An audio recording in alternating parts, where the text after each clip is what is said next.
അസ്സലാമു അലൈക്കും വറഹ്മത്തുള്ളാഹി വബറകാതുഹു. അങ്ങനെ ഒന്നാം പെരുന്നാളിൻ്റെ വിശേഷങ്ങളാണിത്. ഒന്നാം പെരുന്നാളിന് ഞങ്ങൾ എല്ലാവരും കൂടെ, അതായത് ഞാനും ആൺകുട്ടികളും മരുമകനും കൂടെ ഞങ്ങളുടെ ഉമ്മുൽ പള്ളിയിൽ പോയി പെരുന്നാൾ നിസ്കരിച്ചു.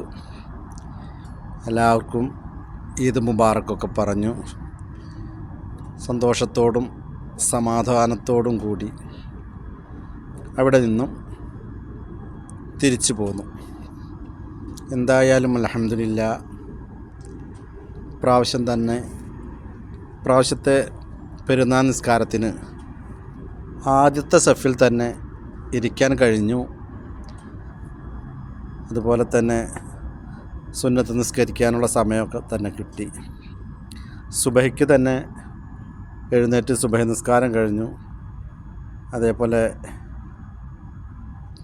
കുളി കഴിഞ്ഞൊക്കെ പള്ളിയിൽ വേഗം എത്താൻ കഴിഞ്ഞു.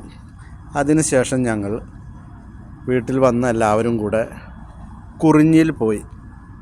കുറിഞ്ഞി എന്ന് പറയുന്നത് നമ്മുടെ ഉമ്മുൽ നെസ്റ്റയുടെ അടുത്തുള്ള ഒരു ഹോട്ടലാണ്. തമിഴന്മാരാണ് കൂടുതൽ അവിടെ ഉള്ളതും. അവിടെ നിന്ന് ഞങ്ങൾ നല്ല ബിരിയാണി കഴിച്ചു. അടിപൊളി ബിരിയാണി ആയിരുന്നു. തൈരും അച്ചാറും അതേപോലെ തന്നെ ചിക്കൻ കറിയും എല്ലാം കൂട്ടിയുള്ള നല്ല അടിപൊളി ബിരിയാണി. എല്ലാവർക്കും നല്ല ഇഷ്ടമായി എന്തായാലും. അപ്പോൾ അവിടെ പോകാൻ ആരും മറക്കണ്ട. ഒരിക്കലെങ്കിലും അവിടെ പോയി ഒന്ന് നിങ്ങൾ ആ സ്വാദ് നോക്കണം. എങ്കിൽ പിന്നെ തീർച്ചയായും നിങ്ങൾ ഓരോ ആവശ്യത്തിനും അവിടെ പോകും. അതിനുശേഷം ഞങ്ങൾ ഉമ്മുൽ സൂവിൽ പോയി. ഒരുപാട് നാളായി സൂവിൽ പോകണം എന്നൊക്കെ പറയുന്നത്. നമ്മൾ കുറേ വർഷങ്ങളോളമായി ഇവിടെ, എന്നിട്ടും ഇതുവരെ പോകാനൊന്നും കഴിഞ്ഞില്ല. എന്തായാലും മക്കളുടെ സന്തോഷത്തിനായി ഞാനും കൂടെ പോയി. ഇവിടെ ഒരുപാട് കുരങ്ങന്മാരുടെ ആട്ടവും ചാട്ടവും നോക്കി നിന്നു. ഇതിലേക്ക് പോകാൻ ആദ്യം നമ്മൾ കരുതിയിരുന്നത് വണ്ടി ഇല്ലാത്ത ഞങ്ങൾക്ക് എന്തായാലും ടാക്സി തന്നെയാണ് ശരണം.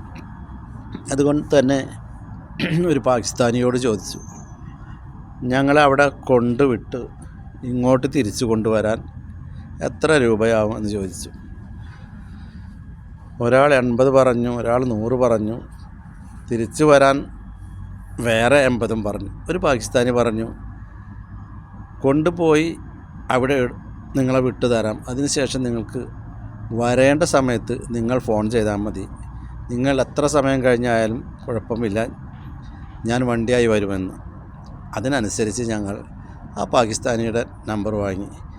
അങ്ങനെ അയാൾ നെസ്റ്റോയുടെ അടുത്തേക്ക് വണ്ടിയായി വന്നു. ഞങ്ങളെല്ലാവരും അതിൽ കയറി. അയാൾ ഞങ്ങളെ സൂവിൽ കൊണ്ടിറക്കി. അങ്ങനെ അയാൾ പോയി. പിന്നെ അസർ നിസ്കാരവും മഗ്‌രിബ് നിസ്കാരമൊക്കെ സൂവിൽ തന്നെ ആയിരുന്നു. നിസ്കരിക്കാനുള്ള പ്രത്യേക സൗകര്യമുള്ളത് കൊണ്ട് അവിടെ തന്നെ ഒതെടുത്ത് ഞങ്ങൾ അവിടെ നിന്ന് നിസ്കരിച്ചു. കുറേ നേരം അവിടെ തന്നെ ചിലവഴിച്ചു. കുരങ്ങന്മാരുടെ രസകരമായ കാഴ്ചകൾ, അതുമാത്രമല്ല അതുപോലെ ഒട്ടകങ്ങളും സിംഹം, ആനയുടെ പ്രതിമ, അങ്ങനെ കുറേ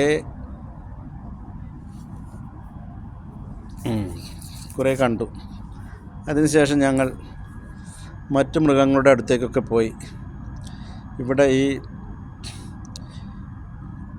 കൊറ്റിയോ എന്തൊക്കെയാണ് ഇതിനെ പറയുക എന്നറിയില്ല. നമ്മുടെ കാഴ്ച ബംഗ്ലാവിലൊക്കെ ആണെങ്കിലൊക്കെ എഴുതി വച്ചിട്ടുണ്ടാവും. ഇവിടെ അതൊന്നുമില്ല. എന്തായാലും കുറച്ച് നേരമൊക്കെ ഇതിനെയൊക്കെ കണ്ടു നിന്നു. ഒരുപാട് ആളുകളുണ്ടായിരുന്നു. ടിക്കറ്റിന് വെറും 25 രൂപ മാത്രം. പിന്നെ കുതിരപ്പുറത്ത് കയറുന്നതിന് 10, ഒട്ടകത്തിൻ്റെ മുകളിൽ കയറുന്നതിന് 10, അങ്ങനെ എക്സ്ട്രാ പൈസ വേറെ ഉണ്ട്. എന്തായാലും ഞങ്ങൾ എല്ലാവരും കൂടെ ടിക്കറ്റൊക്കെ എടുത്ത് ഉള്ളിൽ കയറി ഇതിനൊക്കെ കാണാനായി നടന്നു. കൂടുതലും മലയാളികളും തമിഴന്മാരും തന്നെ. പിന്നെ ഇംഗ്ലീഷുകാരും അറബികളും എല്ലാം ഉണ്ട്, പെരുന്നാളൊക്കെ അല്ലേ. അങ്ങനെ വീണ്ടും ഒരു തരം കോഴിയുടെ അടുത്തേക്ക് പോയി. ഷൂ ഇട്ട തരം കോഴി, കാണാൻ നല്ല ഭംഗിയുണ്ട്, ഉരുണ്ട് തടിച്ച കോഴികൾ. ഇതല്ലാതെ തന്നെ ഒരുപാട് കാഴ്ചകളുണ്ട് കേട്ടോ. അതിനുശേഷം നിങ്ങൾക്ക് ഞാൻ കാണിച്ചു തരാം. ഈ കോഴിയെ കണ്ടപ്പോൾ തന്നെ അത്ഭുതം തോന്നി. നല്ല ഭംഗിയുള്ള കോഴികൾ, നാടൻ കോഴികൾ, അതേപോലെ തന്നെ ഉരുണ്ടിരുണ്ട ഈ കോഴികളൊക്കെ കാണുമ്പോൾ അവിടെ നിന്നും കുറേ നേരം അതിനെ നോക്കി നിന്നു. നല്ല രസകരമായ കാഴ്ചയായിട്ട് തോന്നി. അതിനുശേഷം ഞങ്ങൾ വീണ്ടും മറ്റു കോഴികളുടെ അടുത്തേക്ക് പോയി. ഇതെന്തോ എൻ്റെ പേരൊന്നും ഓർമ്മയില്ല. എന്തായാലും ഈ കരടിയാണിത്. കരടി, ബിയർ. ഒരു കരടി ഉറങ്ങുന്നുണ്ട്, ഒരു കരടി സവാരിയിലാണ്. എന്തായാലും അവരെയൊക്കെ കണ്ടു. അതുകൂടാതെ തന്നെ സിംഹങ്ങൾ, കടുവകൾ, അങ്ങനെ ഒത്തിരി മൃഗങ്ങളൊക്കെ ഉണ്ട്. ആനയില്ല, ആനയ്ക്ക് പകരം ആനയുടെ പ്രതിമയാണുള്ളത്. എന്തായാലും കാണാനൊക്കെ നല്ല രസമുണ്ട്. ഒരുപാട് ആളുകളുണ്ടായിരുന്നു. ഇപ്രാവശ്യത്തെ പെരുന്നാൾ എന്തായാലും കളറാക്കി. രാവിലെ അതുപോലെ തന്നെ ഭക്ഷണം വീട്ടിലുണ്ടാക്കിയില്ല. ഞങ്ങൾ ഹോട്ടലിൽ നിന്നും കണ്ണൂർക്കാരുടെ സ്പെഷ്യലായ നെയ്പത്തിൽ കഴിച്ചു. നെയ്പത്തിൽ വാങ്ങിക്കൊണ്ട് വന്നു. അതുപോലെ തന്നെ മോളും മരുമകനും കൂടെ നല്ല അടിപൊളി ബീഫ് കറി ഉണ്ടാക്കി. ഞങ്ങൾ നെയ്പത്തിൽ വാങ്ങി മോളെ വീട്ടിലേക്ക് പോയി. അവിടെ വെച്ച് ഞങ്ങളെല്ലാവരും കഴിച്ചു. അതിനുശേഷം ഞങ്ങൾ കുറച്ച് നേരം ഉറങ്ങി. തലേ ദിവസത്തെ ചടവൊക്കെ മാറ്റി ളുഹർ നിസ്കാരം കഴിഞ്ഞാണ് ഞങ്ങൾ ഹോട്ടലിലേക്ക് പുറപ്പെട്ടത്.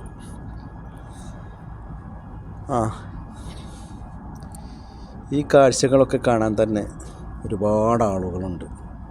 നല്ല രസമായിരുന്നു ഇതിൻ്റെയൊക്കെ. ഓരോരുത്തരും പുല്ല് പൈസ കൊടുത്ത് വാങ്ങിക്കൊണ്ട് വന്ന് ഓരോന്നിനും കൊടുക്കുന്നുണ്ട്. എന്നാൽ പുല്ല് തിന്നാത്ത പക്ഷികൾക്ക് പോലും അവർ പുല്ലിട്ട് കൊടുക്കുന്നുണ്ട്. പുല്ല് തിന്നുന്ന കുതിരകൾക്കും മറ്റും അവയെ കാണാനെത്തുമ്പോഴേക്കും പുല്ലൊക്കെ തീരുന്നുമുണ്ട്. എന്തായാലും ഇതിൻ്റെ ഈ വായ തുറന്നുള്ള നോട്ടം കുറേ നേരം അങ്ങനെ നോക്കി നിന്നു ഞങ്ങൾ. പിന്നെ മലമ്പാമ്പ് ഒരാളുടെ കയ്യിലുണ്ട്.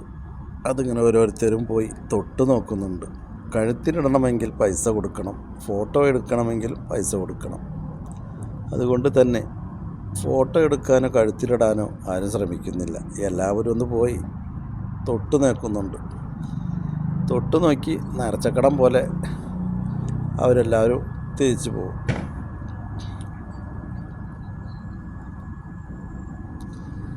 അങ്ങനെ എൻ്റെ മക്കളും തൊട്ട് നോക്കി. ഞാൻ തൊട്ട് നോക്കിയില്ല. എനിക്ക് എന്തോ അറപ്പവും വെറുപ്പൊക്കെ തോന്നി. അങ്ങനെ അടുത്തടുത്ത് പോയി പരുന്തിൻ്റെ അടുത്തേക്ക്. പരുന്തുകൾ അവിടെ ഇവിടെയൊക്കെ ആയി ഇരിക്കുന്നുണ്ട്. ചിലതൊക്കെ ഉഷാറുണ്ട്, ചിലതൊക്കെ മരിച്ച പോലെ. ഇതൊന്നുമല്ല, കാഴ്ചകൾ ഒരുപാടുണ്ട്. എന്തായാലും എല്ലാം ഈ വീഡിയോയിൽ ഇടാനും പറ്റില്ല. അപ്പോൾ കുറേശ്ശെയായി ഞാൻ വേറെ വീഡിയോയിലിടാം. എന്തായാലും ഉമ്മുൽ ഖുവൈനിലുള്ളവർക്ക് ഇത് വളരെ ലാഭകരമാണ്. ദുബായിൽ നിന്നും ഷാർജയിൽ നിന്നും അലൈനിൽ നിന്നും പോലും ആളുകൾ വരുന്നുണ്ട് ഇതൊക്കെ കാണാൻ. പക്ഷേ ഉമ്മുൽ ഖുവൈനിൽ ഉണ്ടായിരുന്ന ഞാൻ ഇതറിയാനൊക്കെ വൈകിപ്പോയി. കാരണം കിണറ്റിലെ തവളയ്ക്ക് പുറത്തുള്ള കാഴ്ചകളൊന്നും കാണാൻ പറ്റില്ലല്ലോ. ആ തവളകൾ വിചാരിക്കും ആ കിണറിനുള്ളിലുള്ള ലോകമാണ് ശരിയായ ലോകമെന്ന്. അതുപോലെ തന്നെ നമ്മളും ഒരു ഓഫീസിൽ വർക്ക് ചെയ്യുന്നു, പുറത്തേക്ക് പോകാനോ മറ്റോ സാധ്യമല്ല എന്ന് പറയുന്നത് മറ്റൊന്നും കൊണ്ടല്ല. എല്ലാ ഞായറാഴ്ചയും നമുക്ക് ഒഴിവൊക്കെ ഉണ്ട്. പക്ഷേ നമുക്ക് സ്വന്തമായി വണ്ടിയൊന്നുമില്ല. അതുകൊണ്ട് തന്നെ ടാക്സിയോ മറ്റു വാഹനങ്ങളോ നമ്മൾ പ്രതീക്ഷിക്കണം. ഞങ്ങൾക്ക് എല്ലാവർക്കും വേണ്ടി പോകണമെങ്കിൽ ഒരു വലിയ വണ്ടി ഉണ്ടെങ്കിൽ കുഴപ്പമില്ല. എന്തായാലും അള്ളാഹുവിൻ്റെ അനുഗ്രഹം കൊണ്ട് നമുക്ക് സ്വന്തം വണ്ടിയിലെങ്കിലും പോകാൻ കഴിഞ്ഞു. ഇൻഷാ അള്ളാഹ് ഇനി ബാക്കി അടുത്ത വീഡിയോയിൽ കാണാം.